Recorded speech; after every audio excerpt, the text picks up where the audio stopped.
Bab 211. Hubby, aku memberi mereka liburan untuk bersantai. Yvette Jordan berkata dengan tergesa-gesa. Dia gugup dan merasa bersalah telah berbohong padanya. Yah, lebih baik mengambil cuti. Chuck Cannon pikir itu bagus. Itu ide yang bagus juga jika dia bisa menyuruh karyawannya berlibur secara berkelompok. Mereka akan bisa bekerja lebih efisien saat itu. Yah, suamiku, aku masih memiliki sesuatu untuk diperhatikan di luar. Aku akan kembali malam ini. Yvette kelelahan. Dia tidak bisa tidur nyenyak beberapa hari ini. Meskipun Chuck tidur di sampingnya dan kadang-kadang menyandarkan kepalanya di dadanya, dia masih akan bangun di tengah malam dengan keringat dingin. Dia berada di bawah banyak tekanan dan masih berutang kepada Baller $600.000. Dia tidak berani mengatakan apapun kepada Chuck. Jika dia memberitahunya, dia pasti akan membencinya. Chuck mengangguk padanya, baiklah. Hubby, apakah aku sangat tidak berguna? Yvette tiba-tiba kehilangan kepercayaan dirinya. Dia telah kehilangan perusahaannya dan hanya memiliki $10.000. Sewanya hampir naik, tapi dia masih berhutang $600.000. Yvette melihat ke jendela yang tertutup. Dia benar-benar ingin menangis, tapi dia tidak bisa. Kenapa kamu? Apakah kamu baik-baik saja? Chuck terkejut. Mengapa Yvette begitu tertekan? Aku baik-baik saja, Hubby. Aku pergi dulu. Aku akan memasak malam ini jadi ayo makan malam di rumah. Yvette menggelengkan kepalanya dan berjalan ke lift. Chuck tersenyum. Yvette sangat sibuk sejak dia memulai perusahaan. Terlebih lagi, karena mereka memiliki hubungan yang buruk sebelumnya dan baru saja berdamai baru-baru ini, sudah lama sejak dia terakhir kali bisa makan sesuatu yang dia buat. Keterampilan memasak Yvette masih cukup mengesankan. Dia naik lift dan pergi, sementara Chuck pergi ke kantor Yolanda. Setelah menindaklanjuti beberapa hal, dia bersiap untuk meninggalkan alun-alun. Dia mendapat kabar bahwa ada sebidang tanah baru yang dijual di pusat kota. Ini akan menjadi keuntungan yang pasti jika dia membeli beberapa properti di sana, jadi Chuck akan pergi melihatnya sendiri. Ini akan menjadi investasi besar jika dia membeli beberapa properti di sana. Karena ibunya sangat kuat, dia tidak bisa kalah sebagai putranya. Tujuan pertama Chuck adalah menjadi orang terkaya di negeri ini. Adapun kapan dia bisa mencapainya, dia harus bergantung pada keberuntungan dan kerja kerasnya. Ketika dia tiba di kantor Yolanda, Chuck mengerutkan kening. Quinn Miller ada di sini lagi. Kali ini, ia mengenakan hot pants yang memperlihatkan pahanya yang kenyal dan seksi. Garis pinggulnya melengkung dan menggoda sehingga dia tidak bisa mengalihkan pandangannya.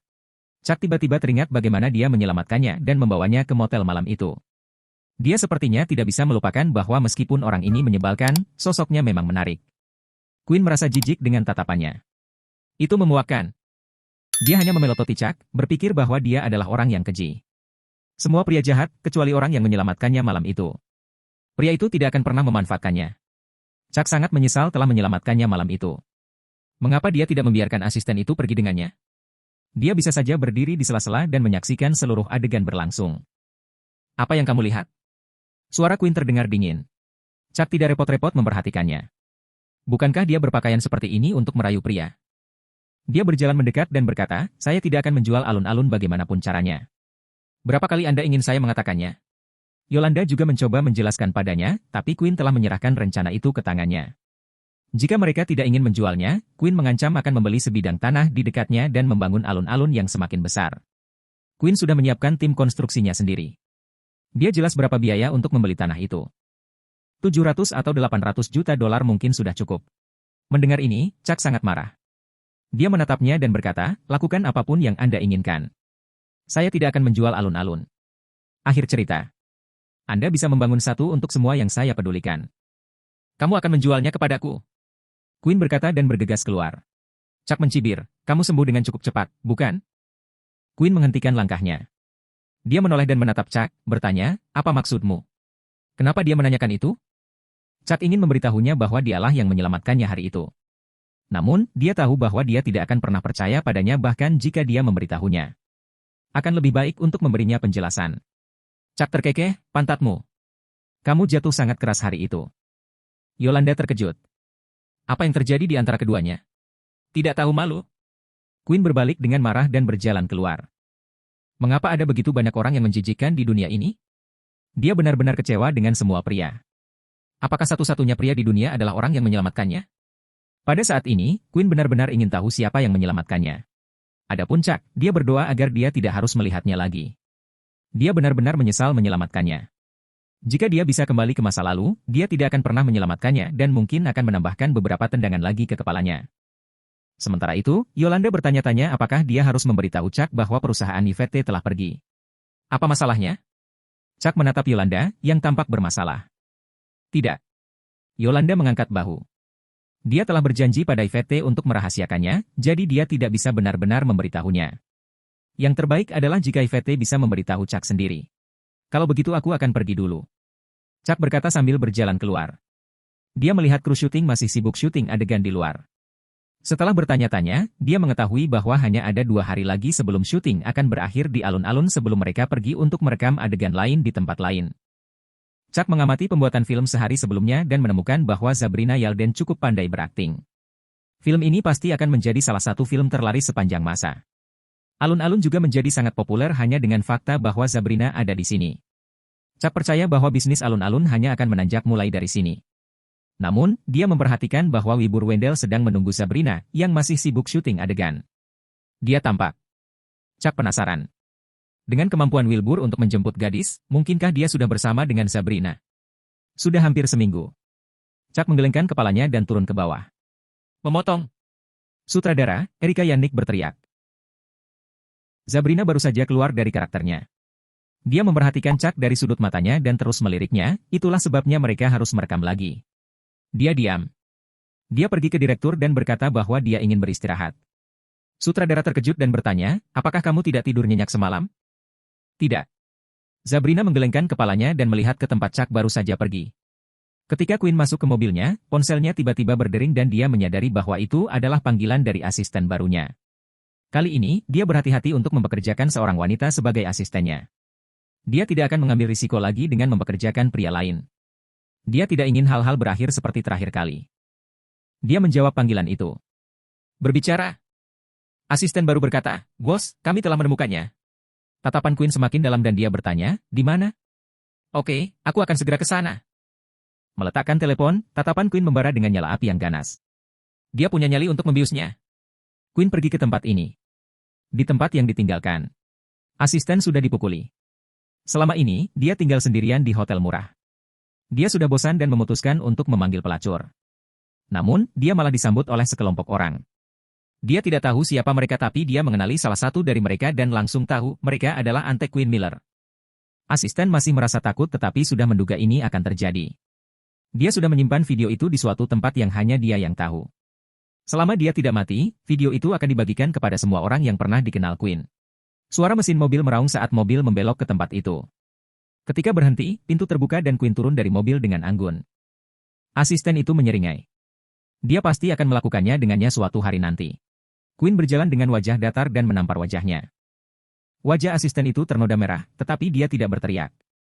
Dia hanya mencibir padanya, kamu sebaiknya memukuliku sampai mati jika kamu punya nyali. Quinn menyerangnya lagi.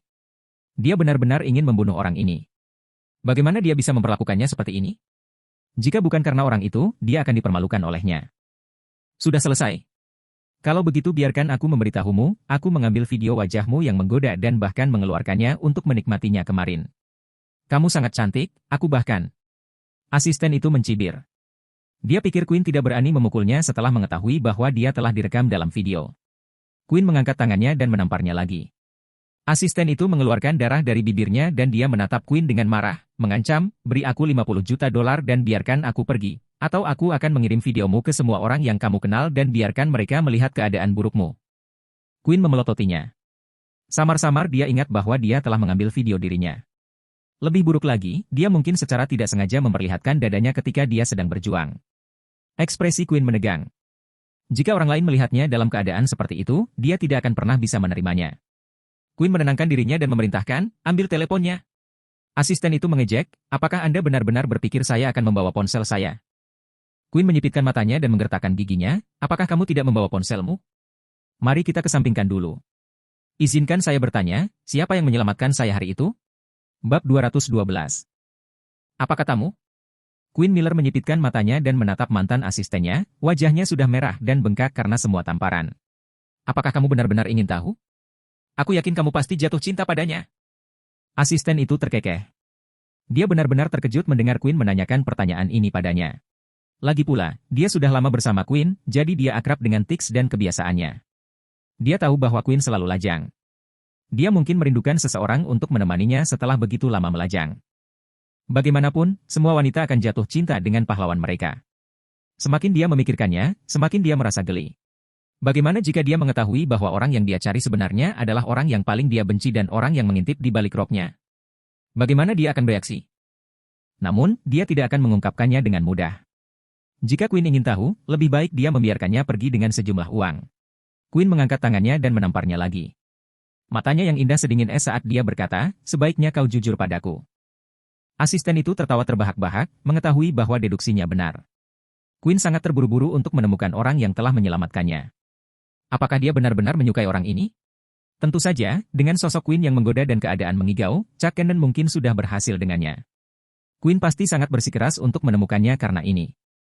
Asisten itu mencibir, jika saya tidak memberitahu Anda tidak akan pernah tahu, jadi sebaiknya dengarkan permintaan saya. Saya ingin Anda memberi saya $5 juta dan mentransfernya ke kartu kredit saya. Saya akan memberitahu Anda setelah semua ini selesai. Kalau tidak, rahasianya akan mati bersamaku di sini. Queen memelototinya dengan waspada. Sebaiknya kau jujur. Kemudian, dia memerintahkan, transfer $5 juta ke kartunya. Ya. Asisten baru Queen segera mengikuti instruksinya. Segera, dia menunjukkan catatan transfer kepadanya. Setelah melihat ini, senyum asisten itu semakin lebar. Queen, kamu baru saja menghabiskan $5 juta untuk menemukan orang ini. Sepertinya kamu sangat ingin tahu siapa dia, kan? Katakan. Mata Queen terlihat tanpa ampun tapi sebenarnya dia sedikit gugup. Siapa yang bisa menjadi orang yang menyelamatkannya? Dia sangat perlu tahu. Itu sudah sampai-sampai mempengaruhi tidur dan aktivitas sehari-harinya. Wanita di hotel mengatakan bahwa dia tampan dan muda, jadi Queen sebenarnya sangat gugup. Dia telah memimpikannya baru-baru ini, tetapi sepertinya tidak pernah bisa melihat wajahnya dengan baik. Dalam mimpinya, mereka berdua seperti binatang buas saat mereka bermain-main di tempat tidur. Tepatnya, dia telah mengalami mimpi basah selama beberapa hari karena dia. Biarkan aku pergi, kata asisten itu. Queen mengerutkan kening dan memerintahkan, biarkan dia pergi. Asisten barunya mengangguk dan melepaskan ikatannya. Asisten dilepaskan dan dia berdiri, meregangkan tubuhnya. Ini luar biasa. Chuck pasti telah membuat pilihan yang tepat untuk menyelamatkan Queen. Dia telah mendapatkan $5 juta begitu saja dan bahkan berhasil mendapatkan sebuah video. Oke, aku akan memberitahumu. Tapi, kamu harus menjawab pertanyaanku dulu.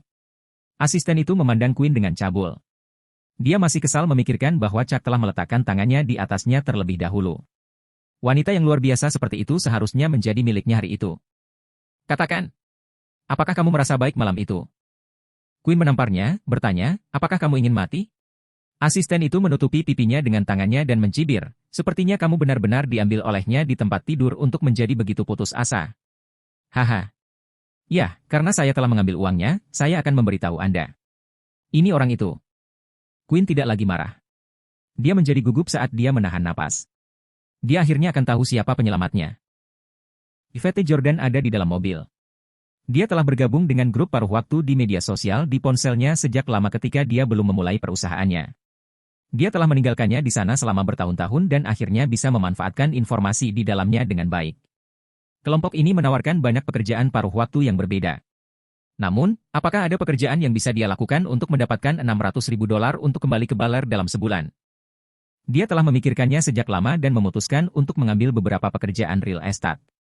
Jika komisinya tinggi, dia bisa mengumpulkan banyak uang dalam sehari. Namun, sepertinya dia tidak terlalu beruntung. Dia telah mencari pekerjaan yang cocok sepanjang pagi. Ada banyak pekerjaan yang cocok dan dengan latar belakang pendidikan dan kemampuannya, dia dapat dengan mudah melamar pekerjaan dengan gaji bulanan $20.000 hingga $30.000. Namun, Yvette enggan mengambil pekerjaan itu, karena tidak satu pun dari pekerjaan itu yang memungkinkannya menghasilkan cukup uang untuk membayar baler itu dalam sebulan. Karena itu, dia merencanakannya dengan hati-hati. Dia akan memulai dengan pekerjaan penjualan di real estate untuk mendapatkan uang tunai dengan cepat. Dia telah menghubungi manajer di sebidang tanah yang baru dibangun dan mendapatkan pekerjaan di sini. Karena dia memiliki pengalaman yang relevan sebelumnya, dia bisa langsung mulai bekerja di sore hari dan selesai bekerja pada jam 5 sore, tepat pada waktunya untuk membeli beberapa bahan makanan untuk membuat makan malam untuk Chuck. Dia buru-buru menghabiskan pancake di tangannya. Karena dia tidak punya banyak uang tersisa, dia harus menabung. Dia dengan cepat turun dari mobil dan berganti menjadi seragam penjualan 20 menit kemudian dan mulai bekerja. Dia telah melakukan pekerjaan serupa ketika dia masih kuliah. Saat itu, dia ingat dengan sangat jelas bahwa dia bisa mendapatkan hingga $70.000 dalam sebulan. Dia berharap bisa mendapatkan lebih banyak uang bulan ini. Dengan itu, dia bisa mengembalikan uangnya kepada Baller dalam sebulan. Yvette yakin bahwa gedung baru itu akan laris manis karena terletak di jantung kota. Sebuah suite akan menelan biaya sekitar beberapa ratus juta. Jika dia bisa menjual beberapa bulan ini, dia akan bisa mendapatkan banyak komisi darinya. Yvette menguatkan tekadnya dan mulai melayani klien yang baru saja tiba. Dia mengenakan seragam dan terlihat sangat elegan. Ini menarik pandangan iri dari penjual lain. Beberapa pramuniaga mulai bergosip tentang dia. Yvette diam-diam marah ketika dia mendengar percakapan mereka, tetapi apalagi yang bisa dia lakukan? Dia menghela nafas dan malah berdiri di sudut yang tidak terlalu mencolok. Dia mulai melihat-lihat properti sehingga dia bisa mengiklankannya dengan lebih baik kepada klien nanti. Dia percaya bahwa kerja keras akan membantunya mencapai tingkat yang lebih tinggi. Yvette mempertahankan sikap positif. Pada saat ini, seorang pria berperut buncit berjalan, matanya berkilauan dengan vulgar. Dia ada di sini untuk membeli rumah, tetapi memiliki pemikiran lain saat melihat wanita cantik ini. Melihat orang ini berjalan menuju Yvette, para penjual lainnya bahkan lebih cemburu. Yvette memasang senyum pekerjaannya dan berkata, "Tuan, apakah Anda ingin membeli rumah?" "Itu benar. Aku akan membeli suite. Tolong perkenalkan padaku." Mata pria itu terpaku pada Yvette, dan keinginan dalam dirinya tersulut. Dia memiliki sosok yang luar biasa. Yvette segera mulai berbicara tentang properti itu. Dia sudah akrab dengan fitur dan fasilitas utama tanah setelah mempelajarinya. Namun, pria itu dengan cepat memotongnya. Lagi pula dia sudah memperhatikan properti itu. Dia berkata, "Kecantikan, Anda benar, saya memang berniat membelinya. Tapi Anda harus memberitahu saya berapa banyak set ini yang harus saya beli." "Berapa banyak set yang ingin kamu beli?" Yvette terkejut. Lagi pula, dia belum selesai memperkenalkan suite. Tiba-tiba, pria itu berteriak dan semua orang dari departemen penjualan menoleh. Para pramuniaga lainnya juga melihat ke atas dengan rasa ingin tahu. Apakah negosiasi gagal? Mengapa Yvette berpura-pura tidak bersalah dan murni? Yvette mengerutkan kening. Pada saat ini, Menir datang dengan sedih. Dia hanya mengizinkan Yvette bekerja paruh waktu di sini karena penampilan dan sosoknya yang menarik. Dia berharap Yvette akan dapat menjual properti itu dengan merayu kliennya dengan sosoknya, tetapi itu menjadi bumerang sekarang. Menir itu kesal sekaligus kecewa dengan Yvette. "Tuan, saya Menir Departemen Penjualan. Ada yang bisa saya bantu?" Menir itu sopan. Dia mengenal pria ini sejak dia kaya dan memiliki perusahaan sendiri. Dia tidak mampu untuk menyinggung perasaannya. Pria itu mendengus dan terlihat sangat marah. "Ada apa denganmu? Kenapa kamu mempekerjakan pekerja paruh waktu yang tidak berguna? Aku yakin kamu tidak menginginkan pekerjaan itu lagi, kan? Tolong tenang. Aku akan memintanya meminta maaf padamu sekarang." Menir itu tersenyum malu pada pria itu dan menoleh ke Yvette dengan dingin. "Yvette, minta maaf kepada bos?" Bab 213. Yvette Jordan menghela napas dan melepaskan lencana kerjanya dari seragamnya dan mengumumkan dengan tegas, "Menir, saya berhenti." Dia kemudian berbalik dan pergi. Memintanya untuk menjual tubuhnya hanya untuk dijual? Tidak mungkin, dia tidak akan pernah bisa melakukan sesuatu untuk mengkhianati Chuck Cannon. 5 rumah memang menggoda, tetapi itu tidak cukup baginya untuk menukar kesuciannya. Menir tidak bisa lagi memasang wajah datar dan berteriak padanya, "Mengapa kamu masih berpura-pura? Ketika kamu datang ke sini, kamu bahkan mengatakan bahwa kamu memiliki pengalaman penjualan. Apakah ini yang disebut pengalamanmu?" "Aku tidak berpura-pura." Yvette menggelengkan kepalanya dan menghela nafas. "Departemen penjualan sampah apa ini? Bagaimana orang seperti itu bisa direkrut? Aku yakin kamu sudah muak menjadi manajer, kan?" Pria itu bahkan lebih kesal. Dia ingin Menir memaksa Yvette untuk meminta maaf kepadanya, tetapi sekarang, dia telah memutuskan untuk berhenti. Dia tidak punya cara untuk melampiaskan amarahnya. Menir itu sedikit bingung. Orang ini kaya dan mungkin mengenal bosnya. Dia bisa dengan mudah membuatnya kehilangan pekerjaannya hanya dengan satu panggilan. Dia dengan cepat meraih Yvette dan menghentikannya pergi, berkata, "Yvette, kamu bilang kamu berhenti karena iseng, menurutmu apa yang kamu lakukan?" "Maaf." Yvette menggelengkan kepalanya. Dia tidak ingin tinggal di tempat ini lebih lama lagi. Sebagai seorang manajer, apakah benar berpihak pada klien? Menir berkata dengan dingin, "Maaf. Jika kamu tidak meminta maaf kepada bos hari ini, kamu tidak akan bisa pergi." Dia harus mempertahankan pekerjaannya dengan segala cara. Pria itu menyeringai. Dia sebaiknya tidak melawan dia. Dia hanya harus menunggunya di tempat tidurnya dan semuanya akan baik-baik saja. Para pramuniaga lainnya juga melihat mereka, jelas terhibur. Mereka senang karena menir mereka akan mengusir Yvette. Yvette mengerutkan kening dan terus berjalan. Tiba-tiba, dia berhenti di jalurnya. Dia marah. Dia di sini untuk menjual properti, bukan untuk dihina. Selain itu, dia bahkan tidak melakukan kesalahan kali ini. Itu semua adalah pertunjukan yang dilakukan oleh pria itu. Tolong jaga mulutmu. Yvette menatap menir itu. Dia kemudian memelototi sisanya dan berteriak, diam. Dia menggelengkan kepalanya dan tegas, saya tidak akan meminta maaf, saya juga tidak akan melakukan apa yang Anda minta saya lakukan. Menir mencibir, apakah kamu masih berpura-pura? Lihat betapa miskinnya kamu. Kamu bahkan tidak mampu membeli rumah. Apakah kamu masih ingin bertarung dengan bos ini? Ini akan berakhir buruk untukmu. Hati Yvette dipenuhi amarah. Dia benar-benar ingin pergi dan berkelahi dengan Menier. Tidak akan menjadi masalah besar jika dia menyerang Menier, tetapi masalah yang lebih besar adalah kesempatannya untuk menemukan pekerjaan baru. Dia mungkin akan dijebloskan ke penjara, sesuatu yang ingin dia hindari. Dengan pemikiran itu, amarah Yvette mereda.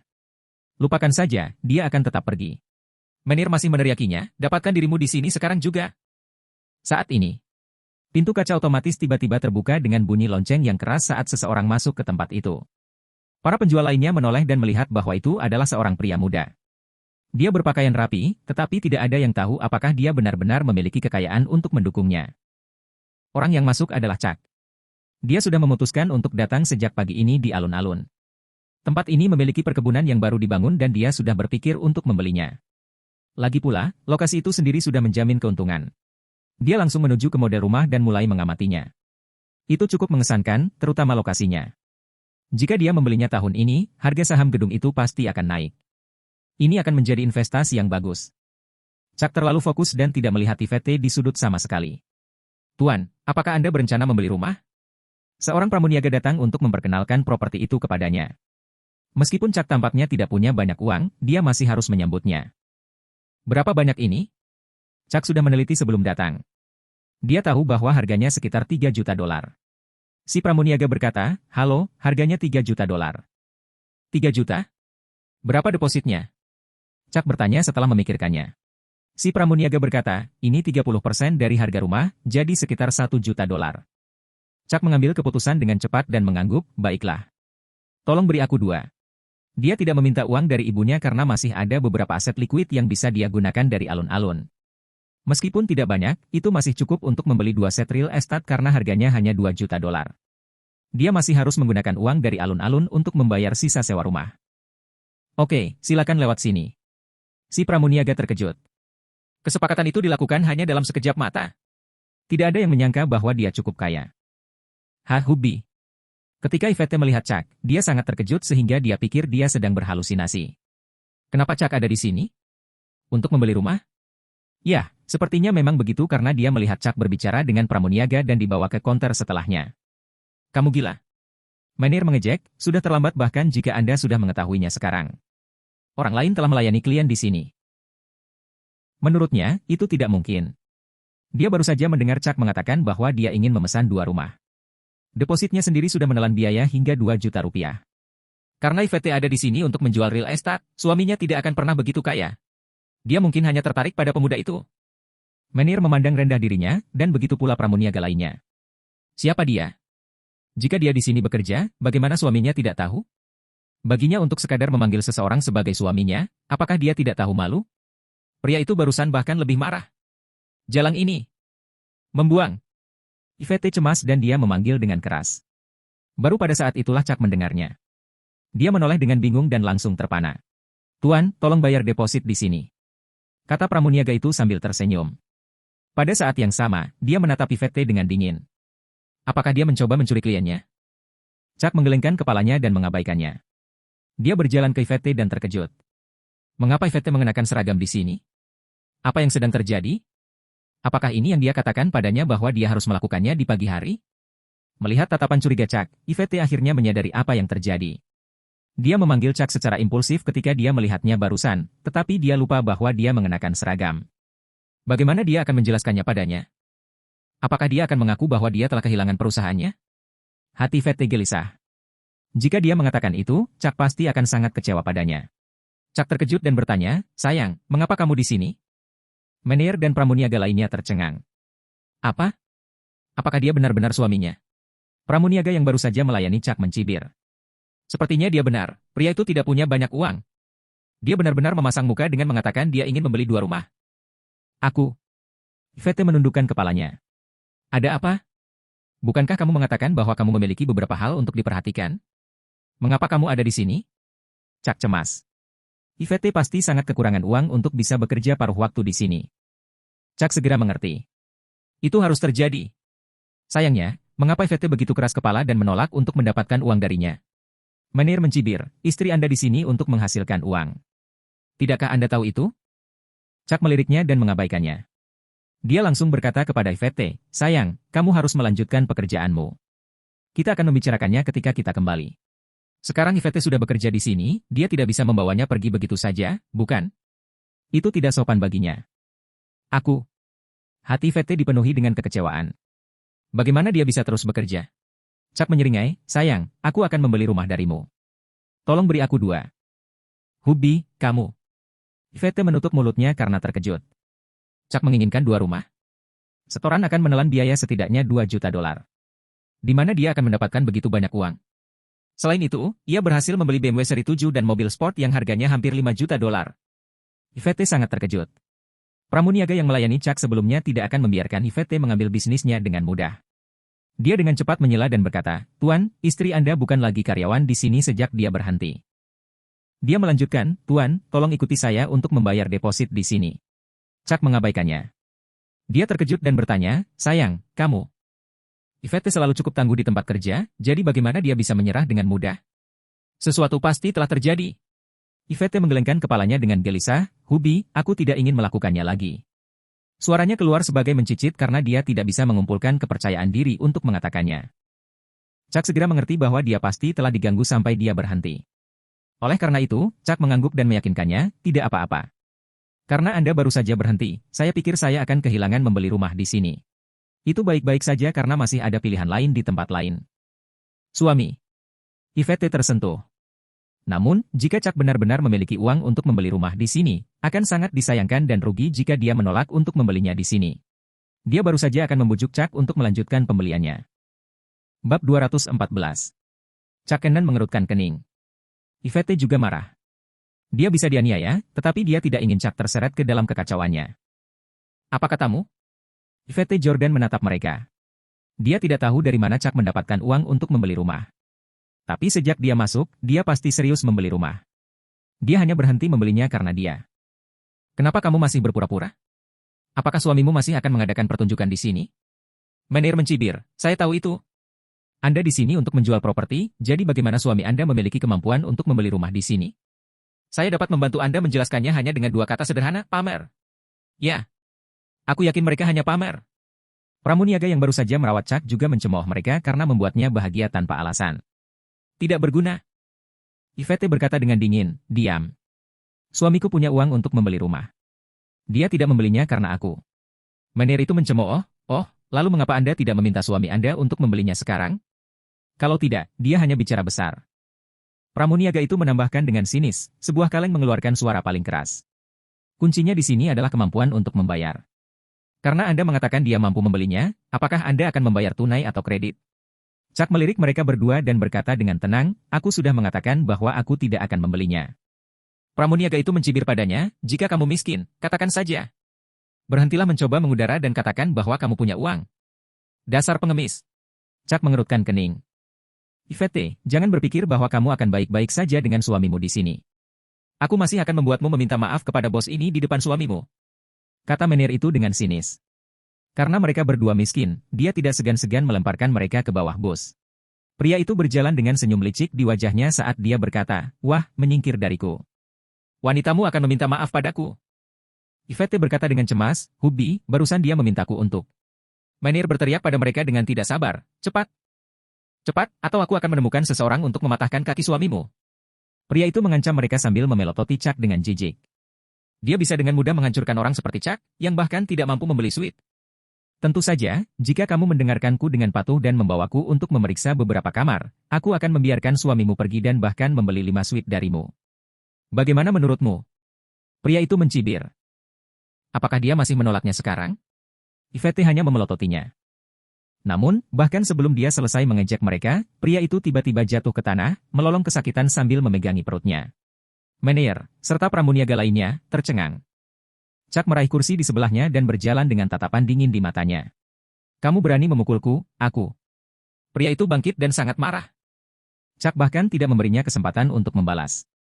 Dia dengan cepat mengambil kursi dan mulai memukulkannya ke pria itu lagi dan lagi. Karena pria itu tidak berdaya, dia segera pingsan karena pukulan itu. Meneer dan staf semua terkejut dan dia tergagap tidak percaya. Apa yang kamu lakukan? Apakah kamu baru saja memukulinya? Kalian sudah selesai, saya katakan. Selesai. Meneer panik. Ini bukan pelanggan acak, ini adalah bos besar. Dan disinilah dia, dipukuli semudah itu? Chuck pasti bodoh melakukannya. Apakah dia tidak tahu bahwa pria itu dapat dengan mudah memerintahkan kematiannya hanya dengan sepatah kata? Chuck meletakkan kursi dan berjalan ke Meneer. Dengan suara nyaring, Chuck menampar wajahnya tepat di depan dan Meneer itu jatuh ke tanah, menjerit kesakitan. Kemudian, Chuck langsung meninggalkan tempat itu dengan Yvette yang tampak tercengang. Prioritasnya sekarang adalah menginterogasi Yvette. Mengapa dia bekerja paruh waktu di sini? Mencoba pergi setelah memukuli seseorang? Meneer berjuang dan bangkit. Dia akan berada dalam masalah besar jika dia membiarkan Chuck pergi begitu saja. Dia berlari dan mencoba meraih Chuck untuk menghentikannya pergi. Chuck menanggapi dengan tendangan lokomotif tepat di perutnya. Setelah mempelajari seni tinju untuk sementara waktu, wanita seperti dia hanyalah makanan pembuka baginya. Aduh! Meneer berteriak dan berguling-guling di tanah. Seseorang, hentikan mereka! Namun, penjual lainnya tidak berani maju. Sementara mereka mencari seseorang untuk menjadi sukarelawan dan melangkah lebih dulu, Chuck sudah tiba di pintu bersama Yvette. Tepat pada saat itu, pintu terbuka dan seorang wanita berwajah tegas masuk. Ketika Chuck melihatnya, dia mengerutkan kening. Untuk apa dia datang ke sini? Untuk membeli rumah? Itu adalah Queen Miller. Chuck terkejut bahwa dia ada di sini. Apakah dia juga tertarik dengan rumah-rumah di sini dan berharap bisa melakukan investasi yang cerdas? Queen mengeluarkan kartu dan mengumumkan, aku akan membeli sisa rumah. Salesman departemen penjualan membeku di posisi mereka. Orang seperti apa yang datang hari ini? Queen terdengar kasar saat dia mengulangi dirinya sendiri lagi. Apakah kamu tidak mendengarku? Aku ingin membayar. Meneer itu bangkit dengan tangan masih memegangi perutnya. Dia dengan cepat berlari ke Queen untuk merawatnya, memelototi Yvette dan Chuck dalam perjalanannya, seolah-olah dia akan menyelesaikan masalah dengan mereka nanti. Dia mencoba menunjukkan senyum terbaiknya, tapi tamparan dari Chuck barusan membuat ekspresinya berubah. Queen mengerutkan kening dan memerintahkan, bukan kamu. Saya Meneer di sini. Meneer itu berkata dengan canggung. Dia bisa melihat bahwa Queen mengenakan pakaian bermerek yang harganya mencapai ratusan ribu dolar. Tas yang dipegang Queen juga merupakan bukti kekayaannya karena itu adalah tas edisi terbatas yang harganya jutaan dolar. Dia pasti memiliki kemampuan untuk membeli semua properti di sini, jadi Meneer bertekad untuk memperlakukannya dengan sangat hormat. Dia jelas lebih terhormat daripada Yvette dan Chuck. Queen mengejek, jadi bagaimana jika Anda seorang Meneer? Dapatkan saya orang lain, sekarang. Wajah Meneer itu memerah karena malu. Dia tidak punya pilihan selain memanggil orang lain untuk merawat Queen. Dalam sekejap, seseorang menghitung jumlah total yang harus dibayar dan menyerahkan tagihan kepada Queen. Dia hanya melihatnya sekali dan menyerahkan kartu kreditnya kepada mereka. Segera, seluruh proses selesai. Meneer terkejut. Bagaimana dia bisa begitu kaya? Semuanya berharga lebih dari 100 juta dolar. Penjual lainnya juga tercengang. Wanita kaya seperti itu jarang terlihat. Yvette sangat terkejut. Dia tahu bahwa masih ada lebih dari 40 suite yang tersisa, tetapi Queen telah berhasil membeli semuanya. Berapa biaya semuanya? Chuck tidak repot-repot memperhatikannya. Wanita ini gila. Bagaimana dia bisa membeli begitu banyak rumah sekaligus? Chuck hendak pergi bersama Yvette, tetapi sekali lagi dihentikan oleh Meneer yang berteriak pada mereka, berhenti. Jangan pernah berpikir untuk pergi hari ini. Apakah mereka bermain-main? Apakah mereka benar-benar berpikir mereka bisa pergi setelah mengalahkan bos berpengaruh itu? Pada saat itu, Queen berkata, pria itu merusak pemandangan. Buang dia. Asisten yang dia bawa mengangguk dan dengan cepat melemparkan pria yang tidak sadar itu keluar. Meneer terkejut, bos, dia. Queen bahkan tidak memandangnya. Dia berjalan ke Chuck dan menatapnya. Ya. Mantan asistennya mengatakan bahwa orang yang menyelamatkannya adalah Chuck, tetapi dia tidak percaya. Oleh karena itu, dia menyuruh asisten barunya memukulinya untuk melihat apakah dia berbohong, tetapi dia tetap teguh. Queen merasa ada yang tidak beres, bagaimana mungkin dia? Dia ingat bahwa dia terbangun di sebuah motel murah seharga 30 dolar di bak air dingin. Jika bukan Chuck, bagaimana orang lain akan tega memperlakukannya seperti itu? Semakin Queen memikirkannya, semakin dia merasa jijik. Bagaimana dia bisa diselamatkan oleh orang yang dia benci? Dia bahkan menyentuhnya. Dia memiliki dorongan untuk memukul Chuck juga, tapi dia ragu-ragu. Meskipun dia menunda ide itu, Chuck tetap menyelamatkannya. Jika dia memukulinya, bukankah dia akan membalas kebaikan dengan tidak berterima kasih? Dia sangat berkonflik. Setelah merenungkannya, dia memutuskan untuk membalas budi. Mata Yvette berkaca-kaca. Dia tidak mengenal wanita ini, tapi mengapa dia menatap Chuck seperti itu? Apakah itu kamu? Queen menatap Chuck dan bertanya. Dia gugup sekaligus jijik. Jika itu benar-benar Chuck, dia akan benar-benar merasa mual karena itu berarti orang yang mimpi basah dengannya selama ini adalah Chuck. Chuck tidak ingin Yvette salah paham. Jika Yvette tahu bahwa Chuck telah menyelamatkan Queen yang sedang dibius saat itu, dia pasti akan curiga telah terjadi sesuatu. Namun, Chuck benar-benar tidak melakukan apa-apa. Aku menemukan asistennya. Dia bilang kaulah yang menyelamatkanku, kata Queen. Kamu gila, aku tidak tahu apa yang kamu bicarakan. Apakah kamu pikir aku akan menyelamatkanmu? Chuck menggelengkan kepalanya dan tidak mau mengakuinya. Dia menyesal membantunya karena merasa kasihan padanya hari itu. Dia seharusnya membiarkannya dimanfaatkan. Mata Queen sedingin es. Dia juga ragu bahwa Chuck akan menyelamatkannya. Namun, Queen tahu bahwa Chuck terlalu tenang. Itu pasti dia. Queen merasa jijik dan berkonflik karena dia menyelamatkannya. Queen berkata, saya tidak suka berutang budi kepada orang. Karena Anda di sini untuk membeli rumah, saya telah membeli semua rumah di sini sehingga Anda dapat memilih 20 suite. Ini adalah satu-satunya alasan mengapa dia ada di sini. Yvette membeku. Penjual lainnya juga tercengang, dan dagu mereka hampir jatuh ke tanah. 20 rumah? Ini adalah hadiah yang harganya lebih dari 60 juta dolar? Mata Menier melebar tak percaya. Apakah Chuck benar-benar berpengaruh bagi seorang wanita untuk rela memberinya 20 set rumah? Chuck mengerutkan kening. Mengapa dia ingin dia menawarinya rumah? Dia menggelengkan kepalanya dan menolak, kamu salah. Bukan aku yang menyelamatkanmu jadi sebaiknya kamu pergi dan mencari orang lain. Sayang, ayo pergi. Chuck pergi dengan Yvette tetapi sekali lagi dihentikan oleh Queen saat dia berkata, berhenti, itu pasti kamu. Ini mata ganti mata di sini dan aku tidak ingin berutang apapun padamu. Katakan padaku, apa yang kamu inginkan? Jika dia tidak menginginkan rumah, baiklah. Dia selalu bisa memberinya uang, bukan? Bab 215. Chuck Cannon menoleh untuk melihat Queen Miller. Apakah dia benar-benar ingin membalasnya? Mengesampingkan fakta bahwa dia menolak untuk mengakuinya di depan Yvette Jordan, fakta bahwa Queen begitu keras kepala sudah menundanya. Bisnis Chuck di alun-alun sudah terlihat bagus. Ibunya juga sangat kaya, jadi tidak ada alasan baginya untuk mengambil risiko mengekspos dirinya untuk 20 suite yang sedikit. Apakah kamu sudah gila? Chuck mengatakan ini dan menyeret Yvette pergi bersamanya, yang masih dalam keadaan sehok. Mata Queen menembakkan belati ke arah Chuck, yang pergi dengan acuh tak acuh. Bagian penjualan terdiam. Itu sangat sunyi sehingga suara pin yang jatuh bisa terdengar. Tidak ada yang berani mengatakan apapun. Semua orang, termasuk penjual dan asisten baru Queen dapat melihat bahwa Queen sedang marah sekarang. Tidak ada yang punya nyali untuk mencoba kesabarannya. Pelanggan lain terkejut. Seorang wanita kaya dan cantik akan memberi Chuck 20 suite, tapi dia tidak menginginkannya. Apakah dia benar-benar kaya? Menier dan pramuniaga yang melayani Chuck sebelumnya adalah yang paling terkejut. Mereka sangat yakin bahwa Chuck hanyalah seorang pengemis yang malang, tetapi sekarang mereka ragu-ragu. Apakah orang miskin akan menolak 20 suite seperti itu? Apakah dia benar-benar miskin? Tidak mungkin dia tidak bisa membayar 2 suite barusan. Mungkinkah suami Yvette diam-diam kaya? Kalau tidak, bagaimana mereka bisa menolak 20 suite dengan begitu murah hati? Pramuniaga dari tadi adalah yang paling menyesal. Jika dia tidak mengejeknya sekarang, bisakah dia menjual 2 suite? Keheningan masih menggantung di ruangan itu. Queen sangat marah, tetapi berdasarkan reaksinya, dia harus menerima kenyataan bahwa Chuck benar-benar yang menyelamatkannya. Tapi pertanyaannya sekarang adalah, mengapa? Queen sangat bingung. Bagaimanapun, mereka berdua seperti kucing dan anjing sejak hari pertama mereka bertemu. Mungkinkah dia merasa kasihan padanya? Dia telah menyelamatkannya terlepas dari apa yang terjadi di masa lalu karena dia tidak ingin melihat seorang wanita dalam bahaya. Ini adalah satu-satunya penjelasan yang mungkin yang bisa dipikirkan Queen. Itu mungkin bisa menjelaskan mengapa Chuck menolak untuk menyentuhnya setelah dia menyelamatkannya dan meninggalkannya begitu saja di motel kumuh. Dia bahkan melemparkannya ke dalam bak berisi air dingin dan pergi begitu saja. Tidak diragukan lagi, ini adalah caranya untuk membalasnya. Dia menggunakan ini untuk melampiaskan ketidakpuasannya padanya.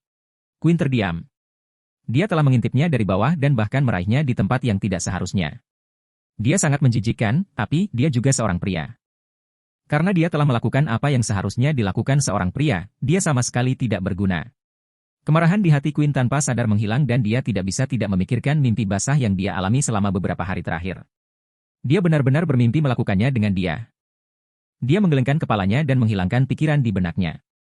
Akan lebih baik jika dia berhenti memikirkan hal-hal menjijikkan seperti itu. Asisten baru memecahkan transnya ketika dia berbisik, Presiden, sekarang. Tidak apa-apa. Kamu bisa mengurus rumah di sini dulu. Apakah kamu masih menginginkan 20 suite? Queen menyipitkan matanya dan memerintahkan, simpanlah. Dengan itu, dia berjalan keluar dari toko dengan karismatik. Menir bergegas mendekat dan bertanya, siapa sebenarnya Chuck itu? Semuanya sama-sama penasaran. Mereka ingin tahu orang seperti apa yang akan menolak tawaran 20 suite. Asisten baru berkata, yang perlu Anda ketahui adalah bahwa bos kita memiliki kekayaan bersih 10 miliar dolar, tetapi orang ini menyelamatkan bos kita. Apa? Dia menyelamatkan seseorang yang bernilai 10 miliar dolar? Sial. Menir itu sangat terkejut sehingga dia membeku. Penjual lain juga kaget tapi mereka segera menjadi iri. Mengapa mereka tidak beruntung? Queen melihat Chuck masuk ke mobil sport sementara wanita yang bersamanya naik ke Benz. Kemudian, mereka berdua pergi satu demi satu. Queen masuk ke mobil dan mulai mengikuti di belakang Chuck. Segera, Queen tercengang. Dia mengira Chuck akan tinggal di villa mewah dengan jumlah kekayaan yang dimilikinya. Namun, dia sebenarnya tinggal di lingkungan yang begitu kecil dengan uang sewa sekitar $1.000 sebulan. Bagaimana dia bisa tinggal di tempat seperti itu? Keingintahuan Queen kini tergugah. Ya, Chuck memang menjijikan, tapi dia telah melakukan apa yang akan dilakukan oleh pria yang pantas. Tinggal di tempat seperti ini meskipun begitu kaya, orang seperti apa Chuck? Dia menemukan tempat parkir dan menghentikan mobilnya di sana. Kemudian, dia mulai memikirkan langkah selanjutnya karena dia tidak pernah menyangka akan mendapat kejutan seperti itu. Beberapa menit kemudian, dia mengambil keputusan dan turun dari mobilnya. Dia berjalan santai di lingkungan itu seolah-olah dia baru saja berjalan di mall. Di rumah kontrakan Yvette. Keheningan menggantung di udara. Yvette sedang menyiapkan makanan dengan tenang sementara Chuck mengawasinya tanpa sepatah kata pun. Keduanya tidak bertukar kata setelah mereka pulang. Yvette menghela nafas dan merasa bahwa dia harus memberi Chuck penjelasan. Bagaimanapun, mereka adalah suami dan istri, dan seharusnya tidak ada rahasia di antara mereka. Namun, apakah Chuck akan kecewa dengannya jika dia mengatakan yang sebenarnya? Yvette ragu-ragu. Setelah dia menyelesaikan persiapan makannya, mereka duduk dan makan dengan tenang. Yvette mendongak dan bergumam, "Hubby, aku." Chuck tersenyum padanya dengan semangat, "Silakan." Sebenarnya, dia sangat ingin tahu apa yang terjadi pada Yvette, tetapi tentu saja tidak ada gunanya baginya untuk memaksanya keluar darinya. Akan lebih baik jika dia mengungkapkan kebenaran dengan sukarela. "Aku." Yvette merasa seperti anak kecil yang mencoba melaporkan kesalahan mereka kepada guru mereka. Dia sangat gugup, tetapi dia masih memberanikan diri untuk mengatakan, "Hubby, perusahaan saya telah dipindahkan ke orang lain, saya." Chuck sudah bisa menebak. Di pagi hari, dia melihat bahwa perusahaan Yvette tutup. Ditambah dengan fakta bahwa dia sedang bekerja paruh waktu sekarang, Chuck keberatan. "Nah, lalu apa yang akan kamu lakukan?" Chuck memutuskan untuk mencari tahu mengapa Yvette memindahkan perusahaan itu kepada orang lain. Yvette berkata dengan pasrah, "Pergilah bekerja." "Aku harus bekerja." Chuck terdiam. Dia mengeluarkan kartu kredit yang berisi lebih dari $2 juta yang dia peroleh dari alun-alun. Dia benar-benar khawatir tentang membiarkan Yvette pergi bekerja, karena dia cantik dan memiliki sosok yang melengkung. Jika dia pergi bekerja, dia pasti akan diganggu oleh atasannya, dan ini bukanlah sesuatu yang ingin dilihat Chuck. Suami. Yvette tergerak dan dia menggelengkan kepalanya. Dia tidak tahu berapa banyak uang yang ada di kartu Chuck, tapi dia masih sangat bersyukur. Dia berkata dengan serius, "Hubby, kamu bisa menyimpannya sendiri. Jangan khawatir tentang aku akan mendapatkan uangnya sendiri." Pada saat inilah dia benar-benar ingin memberitahu Yvette untuk tidak khawatir karena dia sangat kaya dan memiliki ibu yang sangat kaya yang mendukungnya. Memberinya $100 juta untuk memulai perusahaannya sendiri tidak akan berarti apa-apa baginya. Namun, Chuck menghela nafas. Berapa lama ibunya berencana untuk berdiri dan menonton? Chuck tidak punya pilihan selain memikirkan cara lain untuk membantu karena Yvette tidak akan pernah menerima niat baiknya seperti itu. Dia hanya bisa membantunya memulai sebuah perusahaan dan mentransfer kepemilikannya ke Yvette. Dia bisa meminta bantuan Yolanda. Yvette menghela napas lega ketika Chuck akhirnya menyingkirkan kartu itu. Dia lebih tua darinya, jadi bagaimana dia bisa tahan menghabiskan uangnya? Setelah makan, Yvette pergi untuk mencuci piring. Chuck mengambil kesempatan ini untuk pergi keluar dan menelepon Yolanda untuk melihat proyek apa yang tersedia baru-baru ini. Namun, begitu dia membuka pintu, dia tertegun dan mengerutkan kening ketika dia bertanya, "Apakah kamu mengikutiku?" Itu adalah Queen Miller, yang sedang berjalan-jalan di sekitar area perumahan dengan santai. Ini adalah pertama kalinya dia merasa tidak wajar melihat Chuck. Dia sendiri tidak yakin mengapa dia ada di sana sejak awal. Dia berdeham dan berkata dengan tenang, "Aku tidak menyangka kamu tinggal di sini. Itu bukan urusanmu." Chuck tidak ingin berbicara dengannya lagi. Queen mengangkat alis padanya dan bertanya, "Biar ku tebak, wanita yang bersamamu barusan tidak tahu bahwa kamu memiliki ibu yang kaya, kan?" Dia segera tahu bahwa ini adalah salah satu caranya untuk menjemput anak perempuan. Betapa rendahnya kehidupan. Chuck sekarang tampak kesal ketika dia berkata, apa hubungannya denganmu? Quinn menjawab dengan tenang, itu bukan urusanku, tapi aku bilang aku tidak akan berutang apapun kepada siapapun. Karena itu, aku di sini untuk memenuhi permintaanmu. Dia ada di sini hanya untuk alasan ini. Itu akan bertentangan dengan prinsipnya jika dia tidak menyelesaikannya dengan benar. Dengan memberinya hadiah, mereka akan seimbang dan bisa kembali menjadi musuh. Apakah kamu gila? Sudah kubilang itu bukan aku. Chuck menggelengkan kepalanya. Quinn mengerutkan kening, aku akan menentukan dengan mataku sendiri apakah itu kamu atau bukan. Jadi, katakan padaku. Apa yang kamu inginkan? Dia mampu menyelesaikan ini dengan beberapa ratus ribu dolar. Chuck berkata tanpa emosi, apakah Anda benar-benar setuju dengan apapun yang saya inginkan? Ya, katakan saja dan aku akan melakukannya. Quinn mengangguk. Dia tahu bahwa Chuck kaya. Dia memiliki rumah, perusahaan, dan alun-alun, jadi uang bukanlah hal yang paling menarik baginya. Namun, ini adalah satu-satunya cara dia bisa membalasnya. Dengan itu, bantuan akan dilunasi dan mereka bisa berpisah. Chuck menatapnya dan mendekatinya selangkah demi selangkah. Quinn mengerutkan kening dan bertanya, apa yang kamu lakukan? Chuck memandangnya dan mencibir, bukankah kamu mengatakan bahwa kamu akan setuju dengan apapun yang aku katakan? Ya, aku ingin kamu menemaniku sekarang.